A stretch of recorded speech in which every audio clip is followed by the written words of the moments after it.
Voici la lecture de la Bible.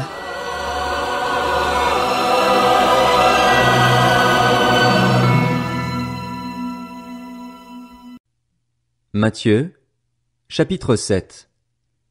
Ne jugez pas afin de ne pas être jugés, car on vous jugera de la même manière que vous aurez jugé et on utilisera pour vous la mesure dont vous vous serez servi.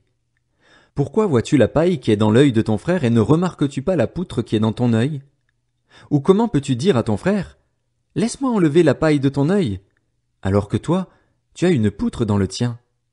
Hypocrite, enlève d'abord la poutre de ton œil, et alors tu verras clair pour retirer la paille de l'œil de ton frère.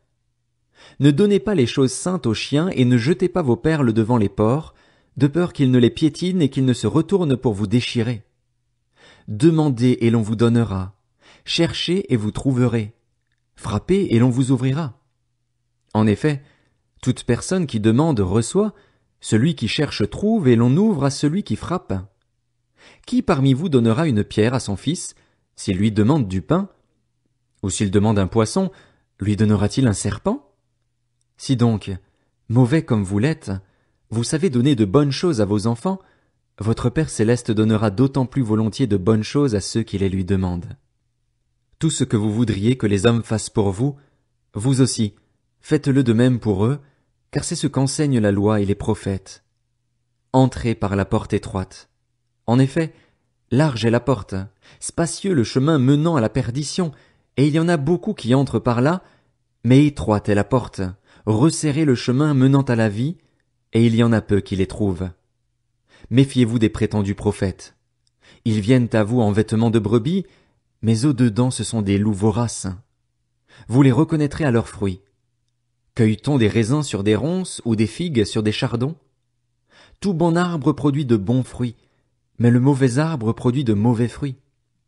Un bon arbre ne peut pas porter de mauvais fruits, ni un mauvais arbre porter de bons fruits.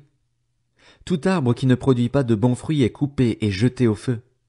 C'est donc à leurs fruits que vous les reconnaîtrez. Ceux qui me disent « Seigneur, Seigneur », n'entreront pas tous dans le royaume des cieux, mais seulement celui qui fait la volonté de mon Père céleste. Beaucoup me diront ce jour-là « Seigneur, Seigneur, n'avons-nous pas prophétisé en ton nom? N'avons-nous pas chassé des démons en ton nom? N'avons-nous pas fait beaucoup de miracles en ton nom? » Alors je leur dirai ouvertement « Je ne vous ai jamais connus. Éloignez-vous de moi, vous qui commettez le mal. » C'est pourquoi, toute personne qui entend ces paroles que je dis et les met en pratique, je la comparerai à un homme prudent qui a construit sa maison sur le rocher. La pluie est tombée, les torrents sont venus, les vents ont soufflé et se sont déchaînés contre cette maison. Elle ne s'est pas écroulée, parce qu'elle était fondée sur le rocher. Mais toute personne qui entend ces paroles que je dis et ne les met pas en pratique, ressemblera à un fou qui a construit sa maison sur le sable.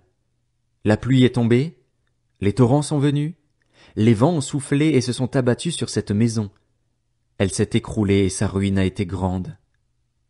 Quand Jésus eut fini de prononcer ces paroles, les foules restèrent frappées par son enseignement, car il enseignait avec autorité et non comme leurs spécialistes de la loi.